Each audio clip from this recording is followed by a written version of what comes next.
Queridos irmãos, graça e paz. Vamos abrir as nossas Bíblias.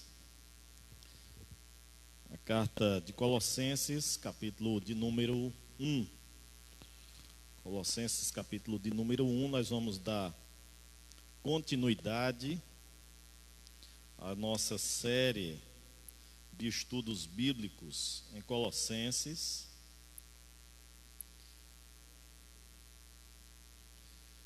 Nós vamos ler Colossenses capítulo de número 1, do versículo 15 até o versículo 23.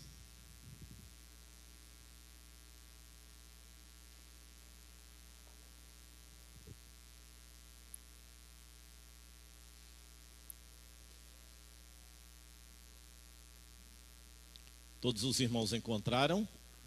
Bem, vamos ler responsivamente. Eu vou lendo os versículos ímpares e os irmãos os versículos pares.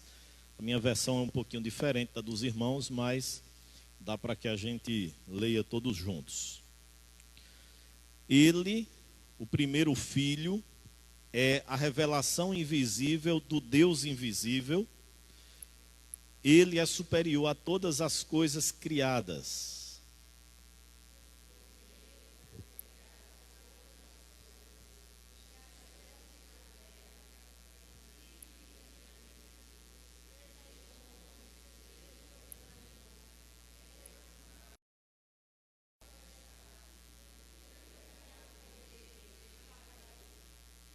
Antes de tudo ele já existia, e por estarem unidas com ele, todas as coisas são conservadas em ordem e harmonia.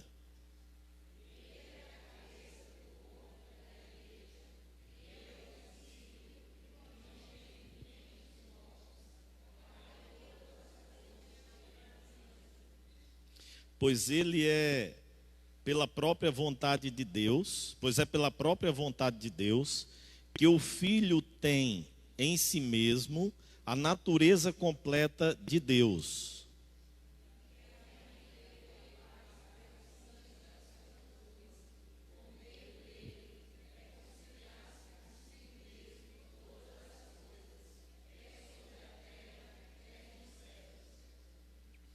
Antes, vocês estavam longe de Deus e eram inimigos dele por causa das coisas más que vocês faziam e pensavam.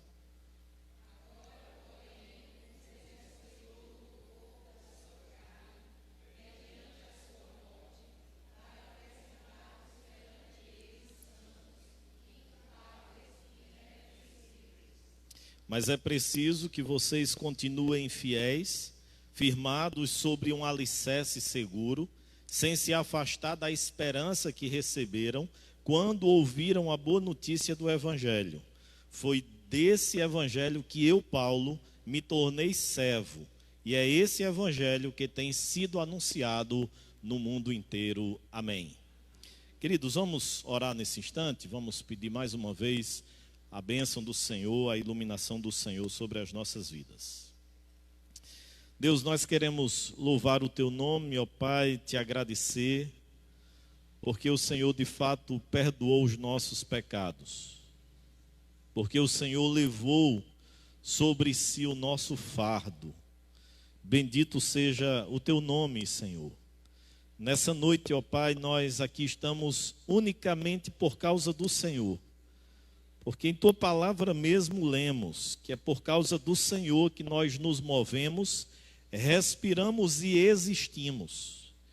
E essa não é outra razão pela qual nós estamos aqui nessa noite, senão o Senhor, a Tua maravilhosa graça, o Teu amor incondicional por nós. Ó Deus, nos abençoa, Pai. Fala aos nossos corações. Destrói, ó Deus, qualquer barreira, qualquer dureza, qualquer antipatia que há no nosso coração.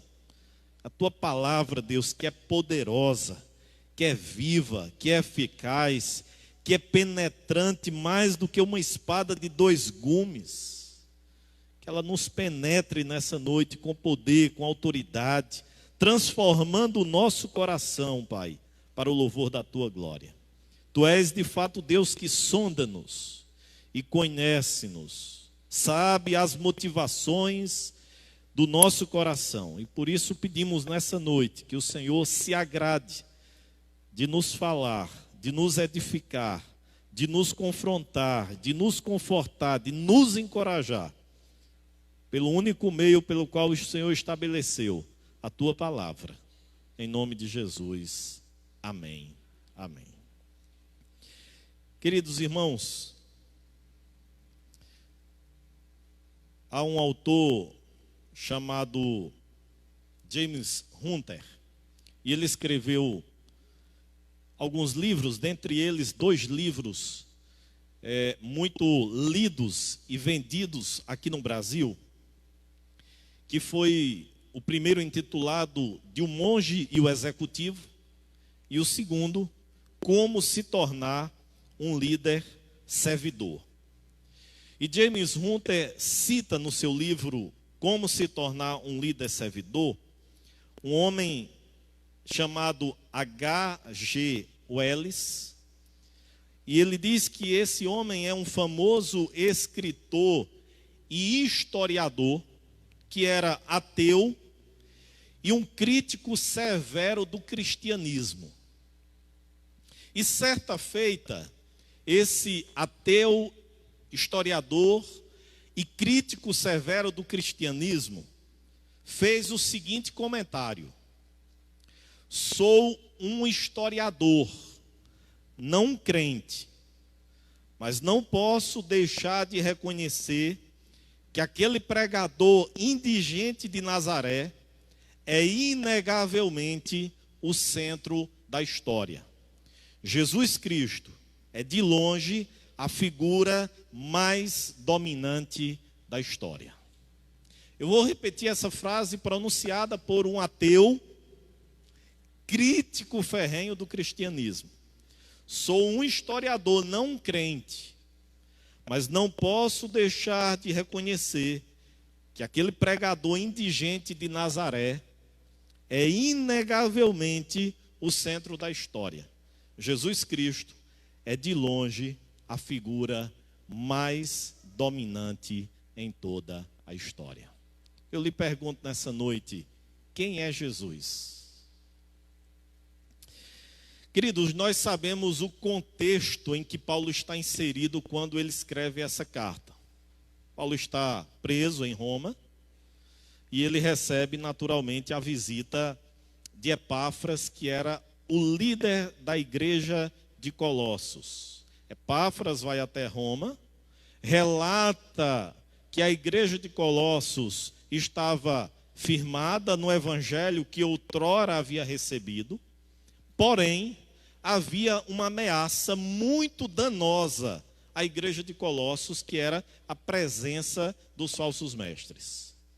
E especificamente, irmãos, o ensino falso, errado, dos que produziram a heresia de Colossos, afetava diretamente Jesus e a sua obra. Eu disse aqui para os queridos irmãos, e volto a repetir, que a heresia de Colossos era uma junção de ingredientes de filosofia grega, de ascetismo, de judaísmo, de uma série de religiões que foram pensando ingredientes e depois formaram a heresia de Colossos. E dentre ingredientes da heresia de Colossos estava justamente a filosofia grega com o gnosticismo. E o gnosticismo tem um pressuposto básico: tudo que é material é ruim e tudo que é imaterial é bom. É por essa razão que os gnósticos negavam a encarnação de Jesus. E assim, João, escrevendo a sua primeira carta, combatendo esses falsos mestres, disse: se alguém nega que Jesus veio em carne, esse tal não tem o Espírito de Deus. João estava combatendo justamente, queridos irmãos, a percepção gnóstica de que Jesus não havia se encarnado porque Jesus era bom e algo bom não poderia ser materializado. Não era diferente aqui na heresia de Colossos. É por essa razão, queridos irmãos, que Paulo, nesse capítulo de número 1, ele faz aquela breve saudação, a qual nós já estudamos. Posteriormente, ele faz uma oração agradecendo a Deus, porque aquela igreja ainda permanecia firme no Senhor, mas ao mesmo tempo, na própria oração de gratidão, Paulo intercede e pede a Deus para que Deus abençoasse aquela igreja de forma que aqueles irmãos fossem tomados pelo pleno conhecimento da vontade de Deus, e assim eles vivessem para o inteiro agrado de Deus, vivessem de modo digno do Evangelho. Mas Paulo, como um pastor que era, e que zelava pela integridade do seu rebanho no que diz respeito a não ter nenhuma dúvida quanto à doutrina correta, aqui no capítulo de número 1 já, começa a combater essa heresia danosa e nociva que estava ali no entorno da igreja de Colossos. E o apóstolo Paulo, queridos, começa a combater os erros da heresia de Colossos, chamando a atenção inicialmente para o correto, para o verdadeiro, para o puro, para o eficaz. E é justamente isso que Paulo faz a partir do versículo de número 15 que nós estamos meditando. Lá no capítulo de número 2, nós vamos perceber que Paulo chama a atenção para o errado, para o mentiroso, para o enganoso, para o danoso. Mas ele introduz essa refutação ao falso ensino, chamando a atenção para aquilo que é correto, para aquilo que é puro, para aquilo que é eficaz, para aquilo que é verdadeiro. E é justamente para Cristo, para quem Ele é e para a sua obra que Paulo chama a atenção daqueles irmãos ali de Colossos. E eu quero então pensar um pouco com os irmãos nesse texto, porque alguns estudiosos do Novo Testamento, eles entendem que esse versículo 15 até o versículo de número 20, especificamente, era um hino que a igreja primitiva cantava. Alguns estudiosos dizem que esse versículo 15 ao versículo 20 era um hino que a igreja primitiva cantava, louvava ao Senhor. E eu fico até pensando, abrindo parêntese, que hino belíssimo. Que hino diferente das canções, das músicas que costumeiramente nós ouvimos e gostamos de ouvir. E eu quero chamar a sua atenção para que a gente medite hoje sobre o tema Um Hino sobre Cristo. E em primeiro lugar, queridos irmãos, um hino sobre Cristo manifesta sua supremacia sobre a criação. Eu quero olhar isso com os irmãos do versículo de número 15 até o versículo de número 17. Ele, o primeiro filho, é a revelação visível do Deus invisível. Ele é superior a todas as coisas criadas. Por meio dele, inclusive todos os poderes espirituais, as forças, os governos e as autoridades. Por meio dele e para ele, Deus criou o universo. Antes de tudo, ele já existia, e por estarem unidas com ele, todas as coisas são conservadas em ordem e harmonia. Paulo, irmãos, nessa primeira sessão, trata sobre a supremacia, sobre o poder, sobre a autoridade, sobre o domínio que Cristo exercia, ou que Cristo exerce sobre toda a criação. E ele diz algumas coisas a respeito de Cristo como esse supremo sobre a criação. Primeiro, Observem aí no versículo de número 15. Ele é a imagem do Deus invisível. Ele, o primeiro filho, é a revelação visível do Deus invisível. Imagem, queridos irmãos, na nossa cultura, produz ou traduz uma ideia de algo imperfeito ou uma cópia da realidade. Mas não era com esse sentido que Paulo utilizou aqui a palavra imagem. O que Paulo utilizou aqui, a palavra imagem utilizada por Paulo, significa e expressa uma réplica perfeita. Paulo está dizendo aqui que Jesus é a manifestação perfeita do Pai. Que Deus se revela perfeitamente em Cristo. Ele é a imagem, Ele é a manifestação, Ele é a réplica perfeita do Pai. Não à toa, certa ocasião, quando os discípulos pediram a Jesus para que Jesus mostrasse a eles o Pai, Jesus disse: olhem para mim, quem vê a mim, vê o Pai. Paulo então diz: Jesus é a imagem do Deus invisível. Ele é a manifestação perfeita do Pai. Olhar para Cristo era olhar para o próprio Pai. Segunda, Jesus é o primogênito de toda a criação. Versículo de número 15 ainda. Ele, o primeiro filho, é a revelação do Deus invisível. Ele é superior a todas as coisas criadas.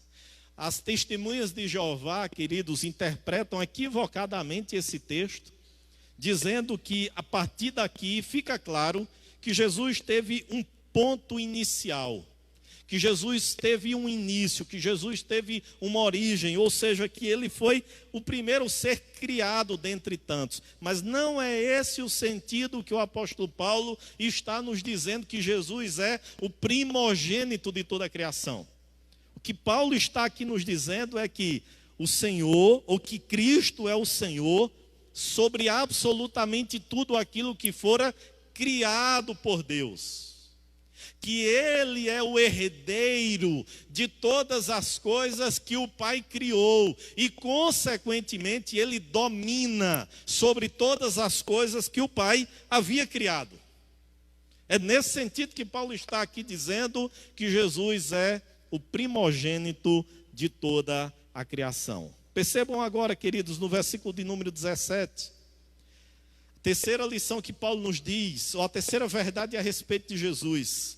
Jesus é pré-existente à criação, ou ele é antes de todas as coisas. Versículo 17, a parte A, percebam que Paulo diz: antes de tudo, o Senhor já existia. Aqui Paulo deixa clara a distinção entre Cristo e as coisas que foram criadas. As coisas que foram criadas teve um ponto de início. Teve um momento em que o Senhor Deus resolveu, na sua soberania e na sua sabedoria, criar todas as coisas para o louvor da sua glória. Veio a existir num determinado momento, no tempo e no espaço. Mas Cristo não. Antes de todas as coisas serem criadas, o Senhor já existia. Paulo diz outra afirmação a respeito de Cristo. Ele não é apenas a imagem do Deus invisível, ele não é apenas o primogênito de toda a criação, ele não apenas existia antes da criação, mas ele também é o sustentador da criação. Percebam, queridos irmãos, o versículo de número 17, a parte B, quando Paulo diz: nele tudo subsiste. Ou as coisas, por estarem unidas com Cristo, todas as coisas são conservadas em ordem e harmonia. Paulo agora, queridos, está nos dizendo que Cristo não apenas criou todas as coisas, mas ele também sustenta todas as coisas. Não diferente daquilo que ele declarou quando ele adentrou o Areópago lá em Atenas, e vendo altares aos deuses desconhecidos, ou altares a vários deuses, ele encontrou um ao Deus desconhecido e disse: é esse que eu vos proclamo, que vocês não conhecem, mas é por causa dele que nós nos movemos, respiramos e existimos. Paulo está dizendo: olha, Deus não apenas criou todas as coisas, mas ele sustenta todas as coisas pela sua providência. Deus, Cristo, é o sustentador daquilo que ele mesmo criou. Ele estava lá no início na criação e ele está presente também sustentando e preservando tudo aquilo que ele criou. É por essa razão que ele é supremo sobre a criação. É por essa razão que ele é superior sobre todas as coisas que foram criadas. É porque ele criou e ele mesmo sustenta todas as coisas. Mas um hino a Cristo, em segundo lugar, queridos irmãos, manifesta sua supremacia sobre a nova criação. Manifesta, em primeiro lugar, a sua supremacia sobre a criação. Em segundo lugar, manifesta a sua supremacia sobre a nova criação. E agora nós vamos para os versículos 18 até o 20. Percebam o que é que Paulo nos diz. Ele é o cabeça do corpo, que é a igreja. E é ele quem dá vida ao corpo. Ele é o primeiro filho que foi ressuscitado para que somente ele tivesse o primeiro lugar em tudo. Pois é pela própria vontade de Deus que o filho tem em si mesmo a natureza completa de Deus. Portanto, por meio do filho, Deus resolveu trazer o universo de volta para si mesmo. Ele trouxe a paz por meio da morte do seu filho na cruz, e assim trouxe de volta para si mesmo todas as coisas, tanto na terra como no céu. Paulo agora, queridos irmãos, olha para a nova criação. E quem é a nova criação? A nova criação é tudo aquilo que Cristo, através da sua obra, redimiu, restaurou, transformou. Então vejamos o que é que nos diz o apóstolo aqui. Primeiro, Jesus é o cabeça ou chefe da igreja. Percebam aí no versículo de número 18, ele é a cabeça, ele é o cabeça, que é a igreja. Cristo é o líder supremo do seu povo, que é a igreja. Paulo naturalmente traz um conceito que ele desenvolveu inclusive na sua carta aos Efésios, quando ele menciona também lá que Cristo é o cabeça, é o Senhor, é o governador, é o líder supremo da sua igreja, que é o seu corpo, é aquele que lhe dá a direção. A metáfora que usada por Paulo da cabeça, irmãos, não dá apenas a ideia de preeminência e comando, no sentido daquele que exerce total poder, autoridade, domínio sobre a igreja, mas também aquele que exerce ou dispensa provisão e sustento. Ele, como cabeça da igreja, é aquele que provê, que providencia, que sustenta, que ampara a igreja.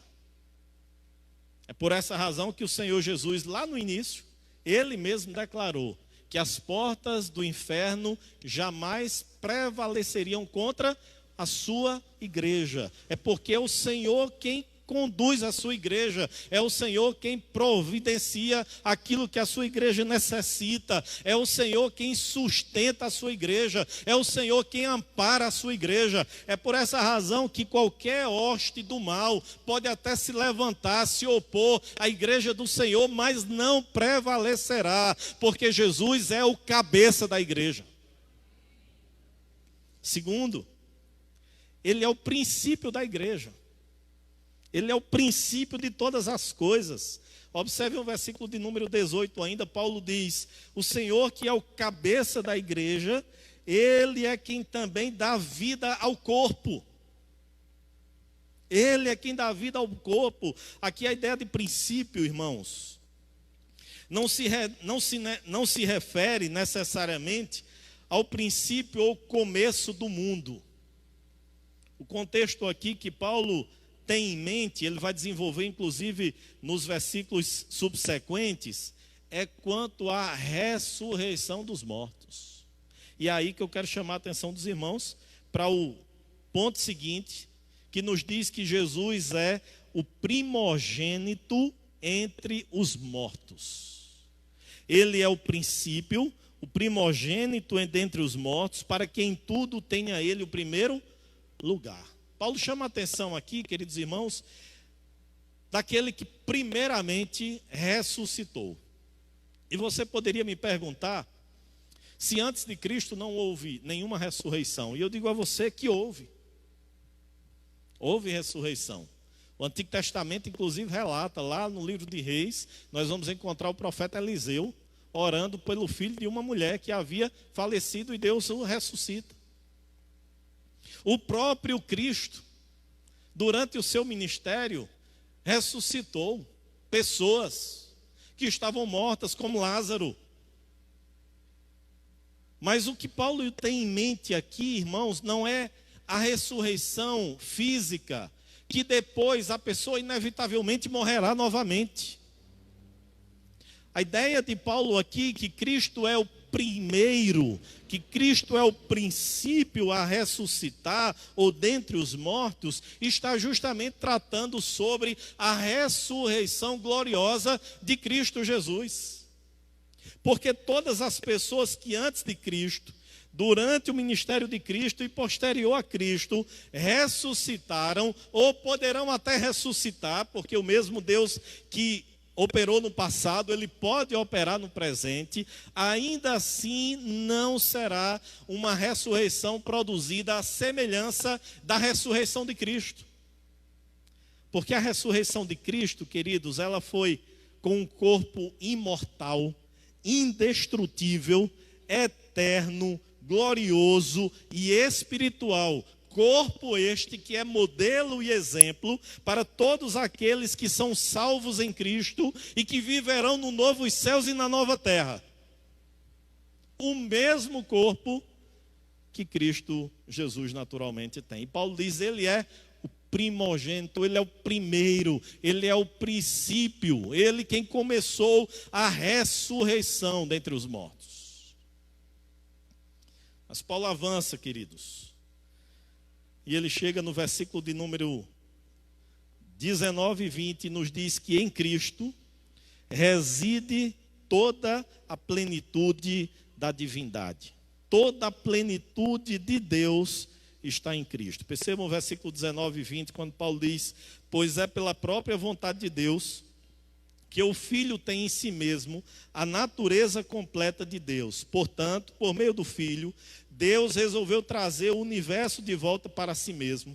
Ele trouxe a paz por meio da morte do seu Filho na cruz. E assim trouxe de volta para si mesmo todas as coisas, tanto no céu como na terra. Paulo, de uma certa maneira, retoma o tópico inicial quando nos diz que Jesus é a imagem do Deus invisível. Aqui a ideia é que Jesus, ou em Jesus, habita toda a plenitude de Deus.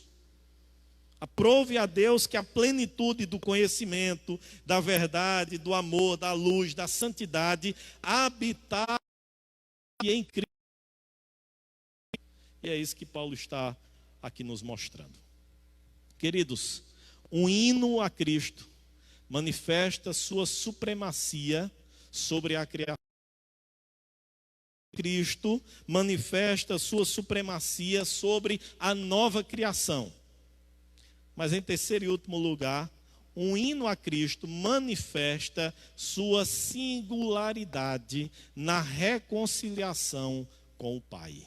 Percebam agora os versículos de número 21 a 23, quando Paulo diz, antes vocês estavam longe de Deus e eram inimigos dele, por causa das coisas más, sua presença, para serem somente dele, não tendo mancha nem culpa. Mas é preciso que vocês continuem fiéis, firmados sobre um alicerce seguro, sem se afastar da esperança que receberam quando ouviram a boa notícia do Evangelho.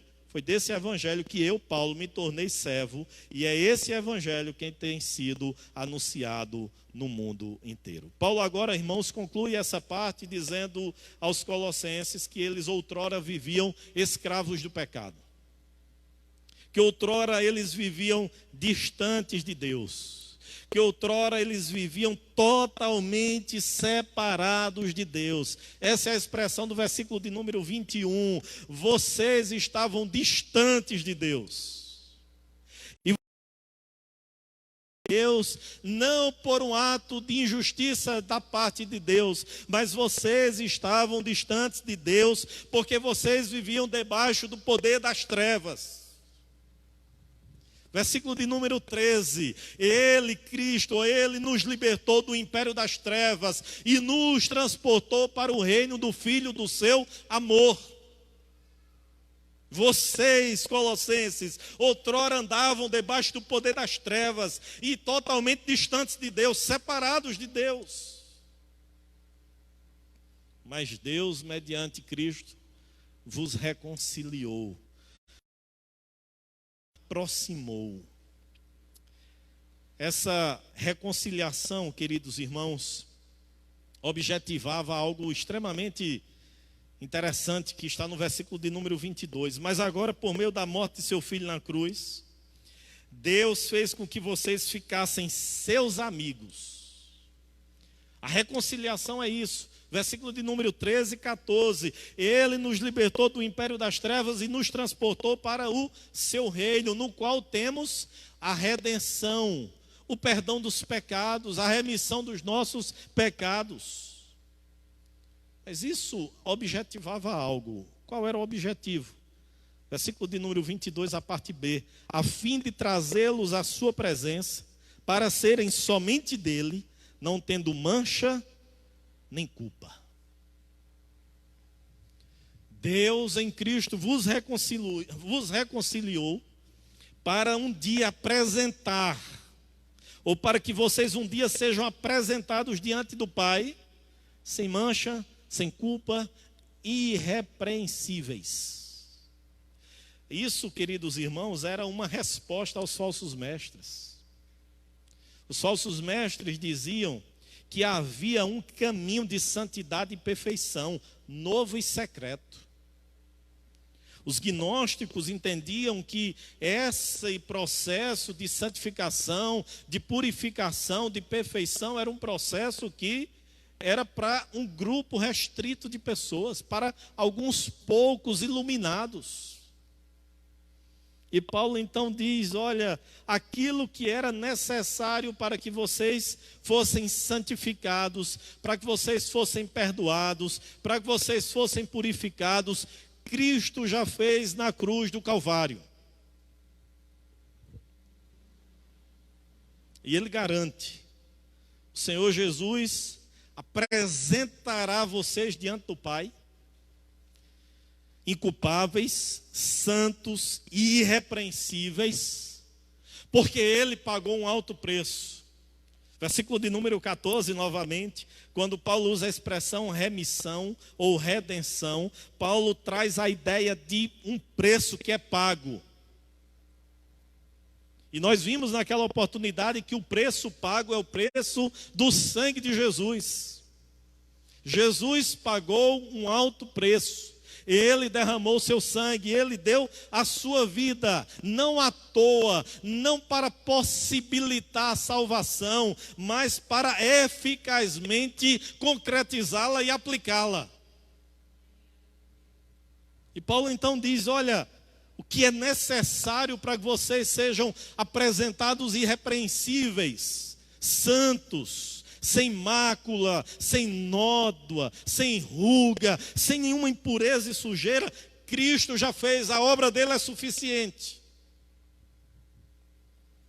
Mas em contrapartida, Paulo diz, permaneçam alicerçados na fé, firmes na fé, não se afastem da esperança que o Evangelho tem. E observem o versículo de número 23. É preciso que vocês permaneçam fiéis, continuem fiéis, firmados sobre um alicerce seguro, sem se afastar da esperança que receberam quando ouviram a boa notícia do Evangelho. Foi desse Evangelho que eu me tornei ministro, e é desse Evangelho, e é esse Evangelho que tem sido anunciado no mundo inteiro. Paulo diz: olha, irmãos, vocês que foram realmente alcançados pela graça de Deus, vocês não vão se perder no caminhar da vida.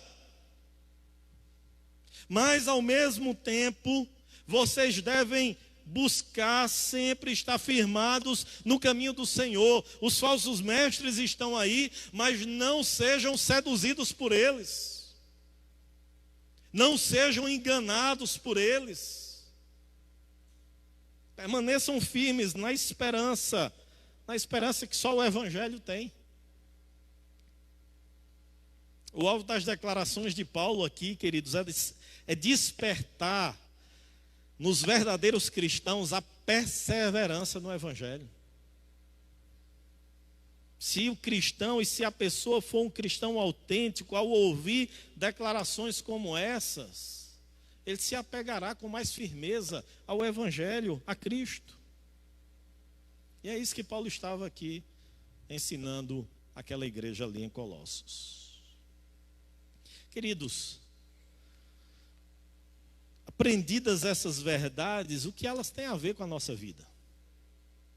Como nós podemos aplicá-las à nossa vida? E eu começo inicialmente dizendo, queridos irmãos, que não há ninguém, absolutamente ninguém mais importante neste mundo do que o Senhor Jesus Cristo. Eu e você, nós podemos viver sem pessoas que nos cercam e que nós amamos. Na vida nós perdemos muitos entes queridos.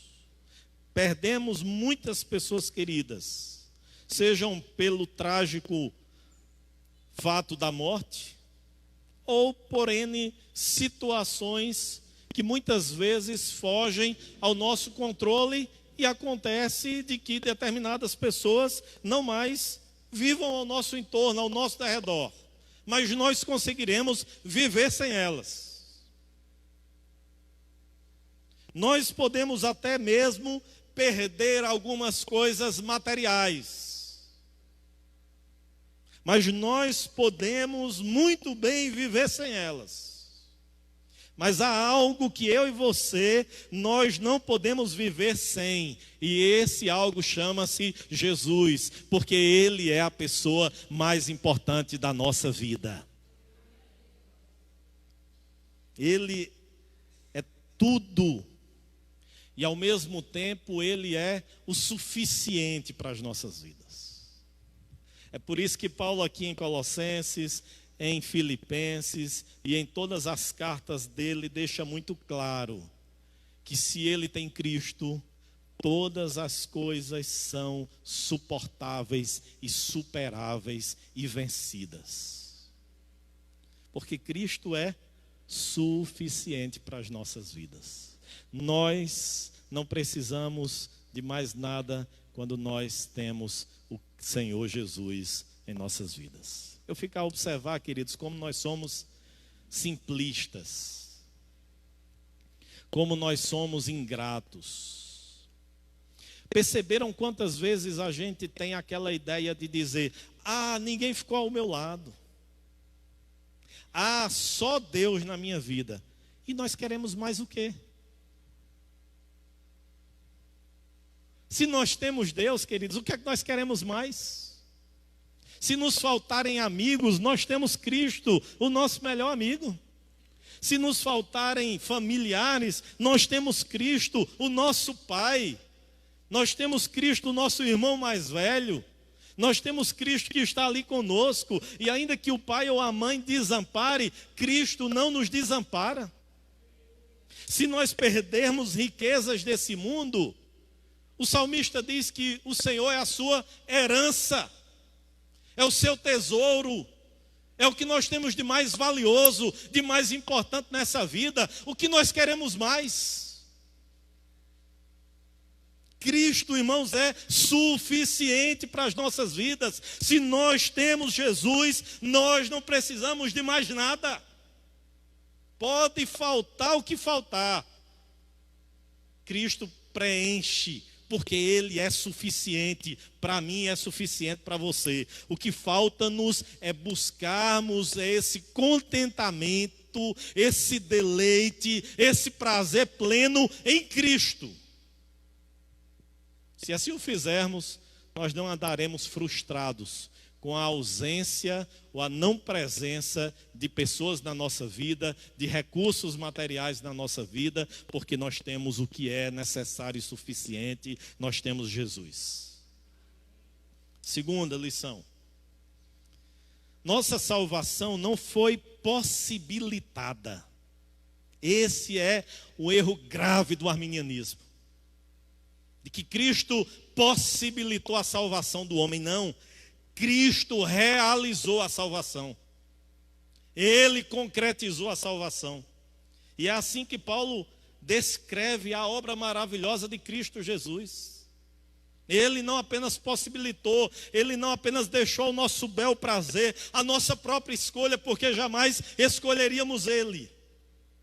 Ele aplica eficazmente a sua obra salvadora, redentora, no coração daqueles que ele escolheu de antemão. E Paulo nos diz que Cristo, irmãos, é tudo isso aqui que ele descreveu nos versículos lidos, mas ainda assim Cristo abriu mão de sua glória e veio a este mundo salvar pecadores como eu e como você. De graça para a gente, preço altíssimo para o Pai. Custou o sangue, a morte do seu Filho unigênito. Terceira e última lição, queridos. Sigamos firmes ao Senhor Jesus Cristo.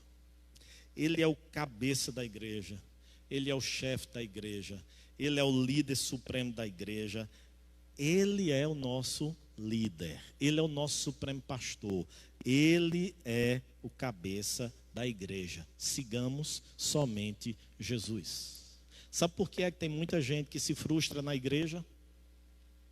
Sabe por que é que tem muita gente que sai da igreja? Sabe por que é que muita gente que se decepciona na igreja?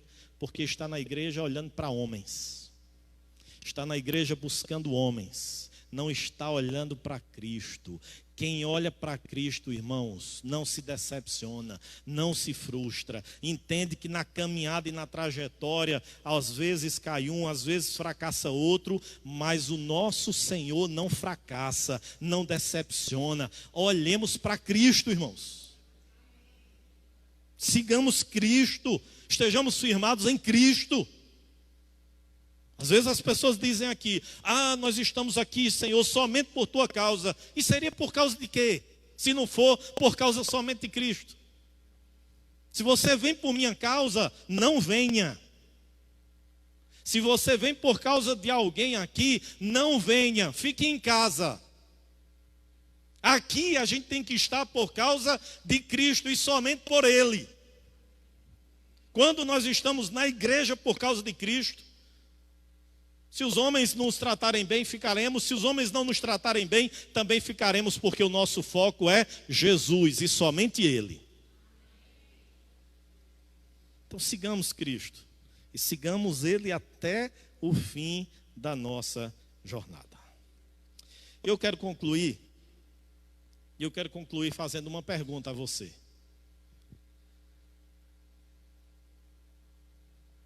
E a pergunta que eu quero fazer a você é a mesma do início. Quem é Jesus? Mas não quem é Jesus abstrata. Quem é Jesus para você? Pense um pouco sobre essa pergunta. E eu pergunto mais: Você tem uma resposta objetiva para essa pergunta? Pois eu quero lhe relatar quem é Jesus para a Bíblia. Para a Bíblia, Jesus em Gênesis é o Cristo, ou é o Cristo criador de todas as coisas. Em Êxodo, ele é o libertador. Em Levítico, Cristo é o sacerdote. Em Números, Cristo é o cabeça do povo. Em Deuteronômio, Cristo é a lei. Em Josué, Cristo é o nosso descanso. Em Juízes, Cristo é o nosso juiz. Em Ruth, Cristo é o nosso resgatador. Em 1 Samuel, Cristo é o rei. Em 2 Samuel, Cristo é o filho de Davi. Em 1 Reis, Cristo é o templo. Em 2 Reis, Cristo é a ressurreição. Em 1 Crônicas, Cristo é o leão da tribo de Judá. Em 2 Crônicas, Cristo é a nossa Páscoa. Em Esdras, Cristo é o nosso líder. Em Neemias, Cristo é a nossa muralha. Em Esté, Cristo é o príncipe de Deus. Em Jó, Cristo é o melhor amigo. Em Salmos, Cristo é a nossa poesia. Em Provérbios, Cristo é a sabedoria de Deus.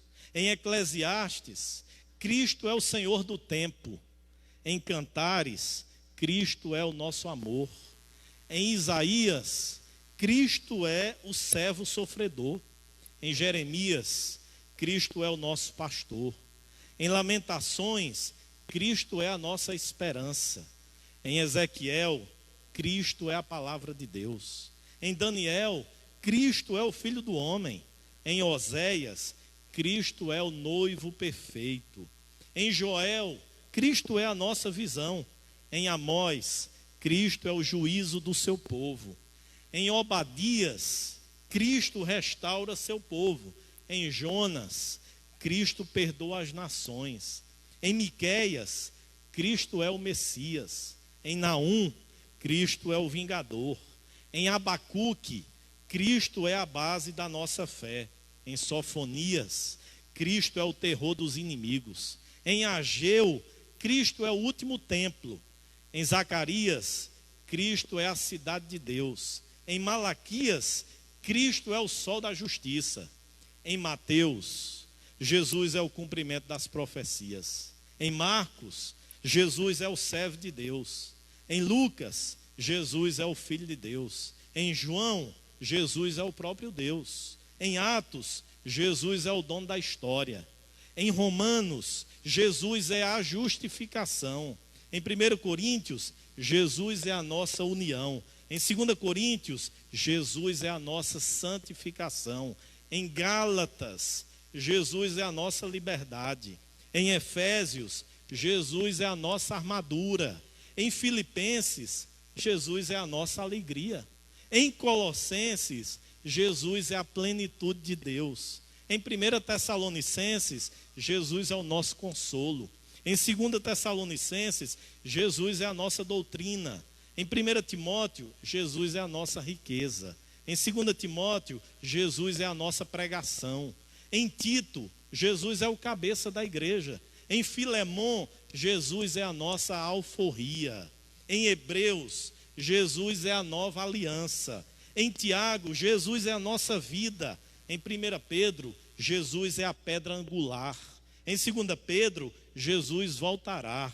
Em 1 João, Jesus é o nosso advogado. Em 2 João, Jesus é a encarnação de Deus. Em 3 João, Jesus é a verdade. Em Judas, Jesus é a nossa doxologia. E em Apocalipse, Jesus é o nosso futuro.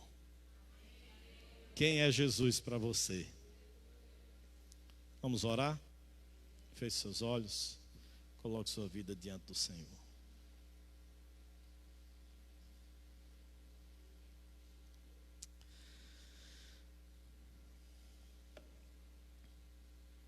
Ó Deus, nós nos encontramos aqui nessa noite diante do Senhor.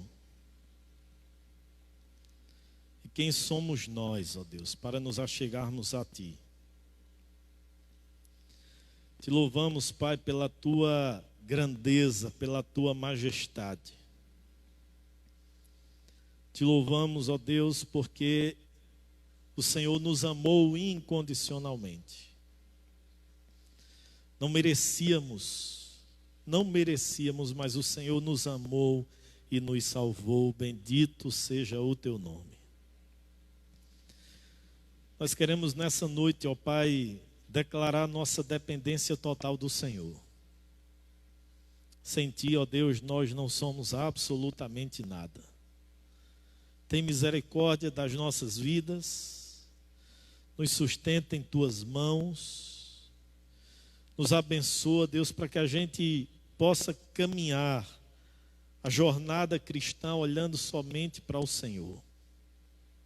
Deus, nós oramos em favor daqueles que nessa noite aqui se encontram e que ainda não contemplaram a Tua beleza, que não contemplaram a Tua majestade, a Tua formosura. Que o Teu Espírito Santo, ó Pai, esteja tirando as escamas dos seus olhos. Que o Teu Espírito esteja trazendo vida espiritual àqueles que nessa noite se encontram mortos espiritualmente. Ó Deus, salva vidas nessa noite para o louvor da Tua glória, Senhor. E nós só temos a Te louvar, a Te bendizer, a Te engrandecer, por causa da Tua majestade, por causa da Tua grandeza, por causa da Tua soberania. Bendito seja o nome do Senhor para todo sempre. Amém. Amém. Amém.